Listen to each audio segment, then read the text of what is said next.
Assalamu alaikum, dear students.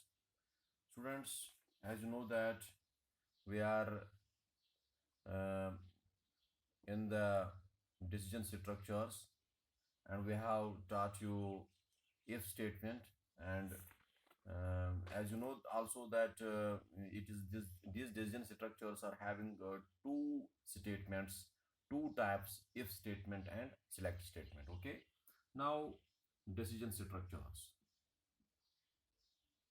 Decision structures.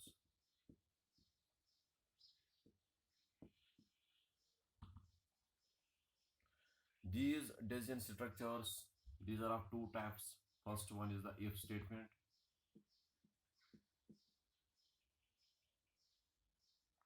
and second one is the select statement.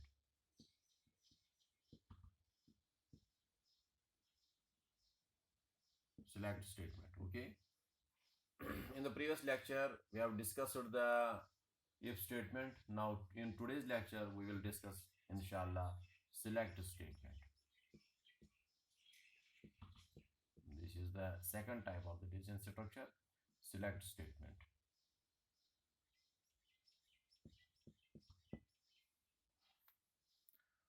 This select statement is also used for taking the decisions,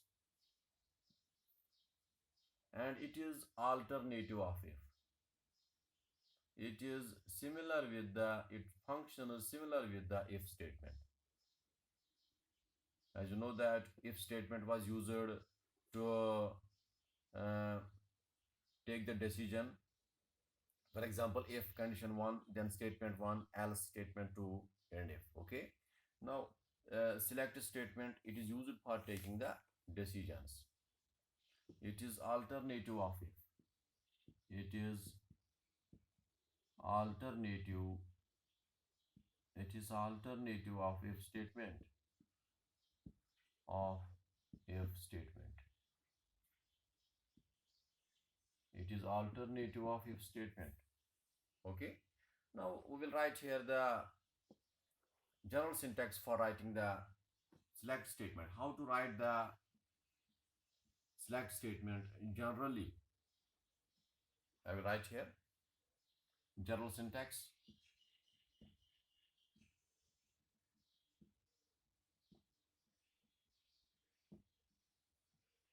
General syntax.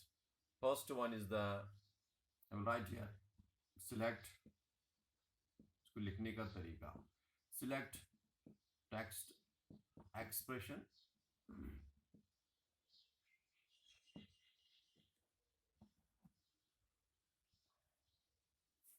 Select text expression.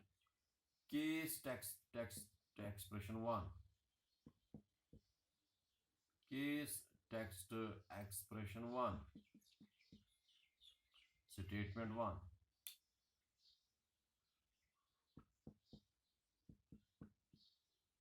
Case text expression 2.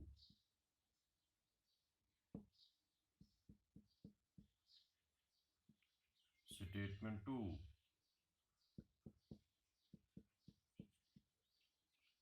Case text expression 3. Statement 3.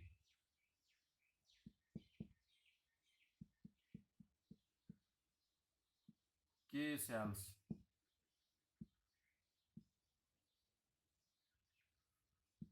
Statement N. And select. Okay. Now this is the general syntax for writing the select statement. We will move towards the practicals, and I will show here on the blackboard, on the whiteboard today. I will show you how to write the select statement program. Okay. And you will try at your homes, in your laptops, that I will show you. You will try at your laptops, in your laptops. Okay.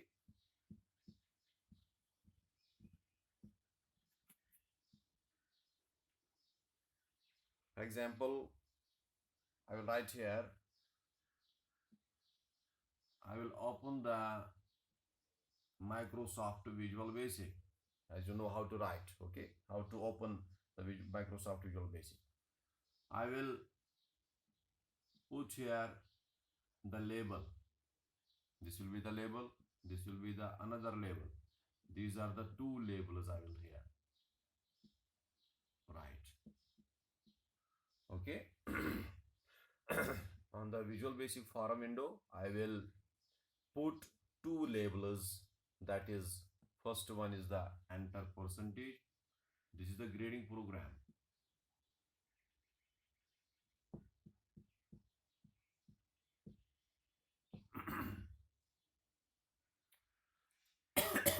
Enter the percentage.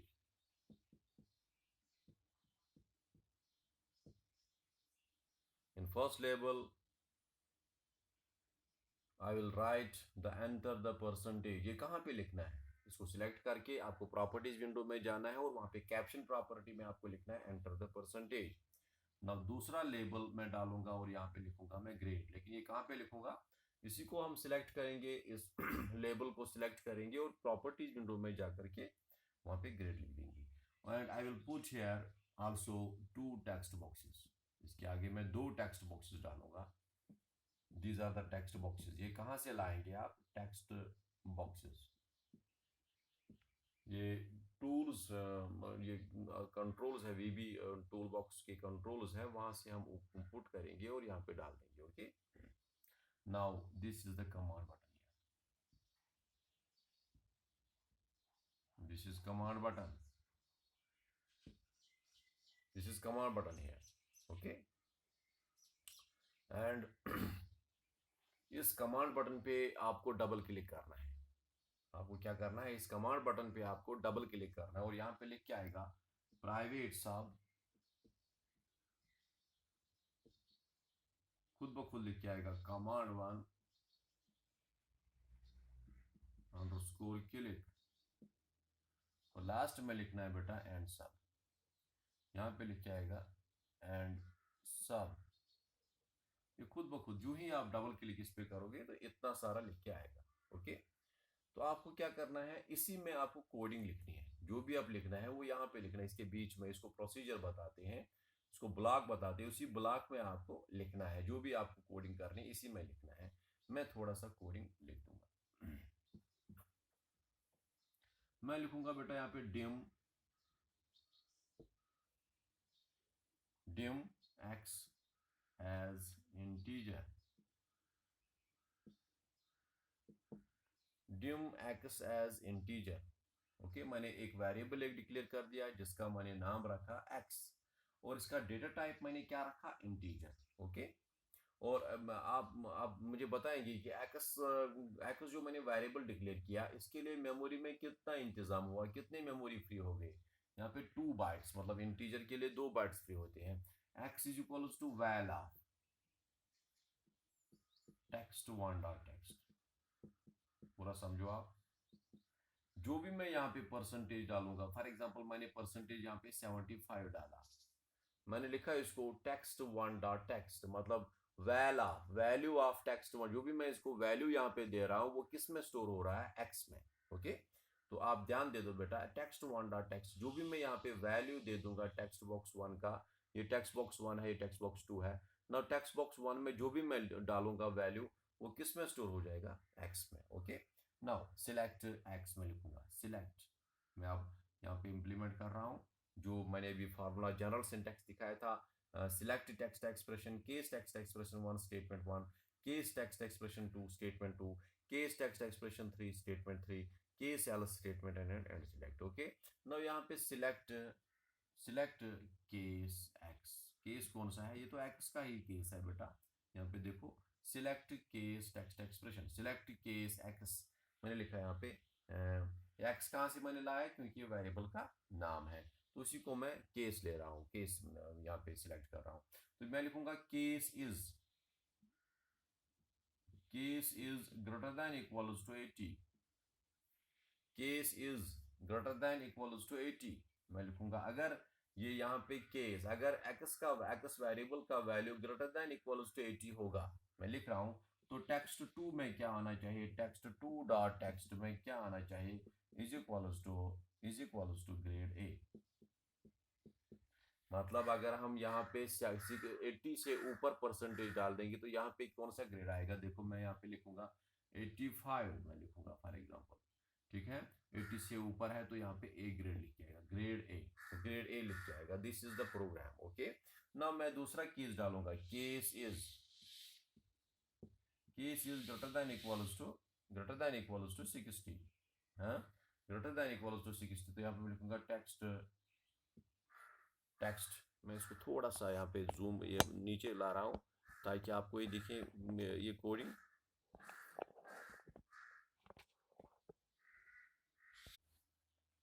Okay, मैंने यहाँ पे लिखा case is greater than equals to 60, तो यहाँ पे text two dot text में क्या लिख के आना चाहिए, ग्रेड बी। ध्यान दे दो आप। तो इस तरीके से मैं यहाँ पे लिखूंगा case is greater than equals to 33, ये तो आपकी मर्जी है क्या लिखेंगे यहाँ पे। तो मैं लिखूंगा यहाँ पे टेक्स्ट टू डॉट टेक्स्ट में क्या आना चाहिए, is equals to grade C. Case else में लिख रहा हूं, केस एल्स में लिखेंगे text two dot text is equals to fail. मैं फिर समझाऊंगा, लेकिन देखो बेटा आपने इफ को एंड इफ से बंद किया था पिछले प्रीवियस लेक्चर में, तो यहाँ पे हम बताएंगे सिलेक्ट को, यहाँ पे मैंने सिलेक्ट केस खोला हुआ है तो इसको एंड सिलेक्ट से बंद करेंगे। इस डिसीजन स्ट्रक्चर को, कंट्रोल स्ट्रक्चर को हम किससे, स्टेटमेंट को सिलेक्ट स्टेटमेंट को हम एंड सिलेक्ट से बंद करेंगे। और लास्ट में एंड सब, ये तो खुद ब खुद लिख के आ रहा है एंड सब। तो इस तरीके से बेटा देखा आपने, अगर हमने केस इज, अगर मैं यहाँ पे लिखूंगा केस इज ग्रेटर देन 33, मैं लिखूंगा यहाँ पे, देखो मैं यहाँ पे केस इज ग्रेटर देन 60 लिखा, अगर मैं 61 डालूंगा तो ग्रेड भी आ जाएगा, मतलब कहाँ तक, 80 तक। 62 डालेंगे आप, 63 डालेंगे आप, तो एक ग्रेड भी दिखाएगा। अगर मैं डालूंगा मतलब 45 तो कौन सा ग्रेड आएगा, तो मतलब यहाँ पे ये देखो मैं 45 डालूंगा तो यहाँ पे ग्रेड सी आएगा, क्योंकि ये 33 से 60 तक ग्रेड सी है। लेकिन अगर हमने 33 से नीचे डाला, मैं लिखूंगा यहाँ पे 28, ओके, तो यहाँ पे फेल कंडीशन में चला जाएगा। And this was the program of select statement. Okay बेटा, थैंक यू।